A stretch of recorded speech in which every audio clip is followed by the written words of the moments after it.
So Charles is actually one of the first people I saw wrestle in a British independent ring. I didn't really know much independent British wrestling before I started training. I went and watched a couple of shows, and he was involved in a couple of matches I saw. And I just from day one I was like, he's fantastic, like genuinely fantastic. So then when I started training, the goal was at some point, hopefully, I get to wrestle Charles Crowley. And yeah, 10 months in, singles matches booked in, and I couldn't believe it. I was like, "Are you sure you want? Are you sure me? Like you talking about to the right person?" But there's been a lot of comparisons. I don't know if anyone saw the promo videos that it got exchanged between myself and Charles, and there's a bit of truth in there. Buried within the character is that there was a lot of comparisons, especially at UBW, between me and Charles, and sort of how we interact with the crowd, and we're a bit silly, and obviously more so the good guy character.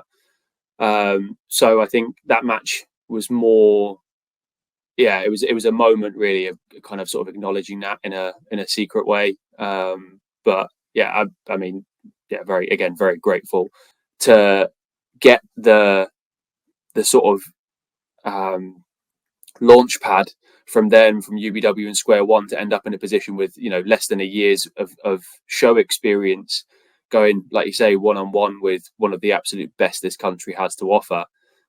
Absolutely speechless. Yeah, and you mentioned about the promos and the build to the match, and the promos you cut on one another, the videos you cut on one another. But knowing that Crowley is such a masterful storyteller, probably the best in the business, regardless of wherever you go.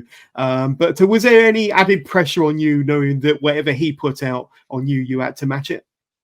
Yeah, that was literally that was my worry the whole time. I was like, I know he's going to do one, because I've been told that he was going to do one. And I was like, all I hoped was that he got his out first, and I had plenty of time to think and to come up with something that sort of matched it in my own way without copying him. Because that's not something that, as much as it's nice to be compared to someone as a compliment, especially someone like him, I don't want to be a carbon copy. So it was to do sort of a similar promo along the same lines, and I just hope I struck the sort of the right tone and did it justice. I know he enjoyed it, so to be anyone else's opinion, it doesn't matter.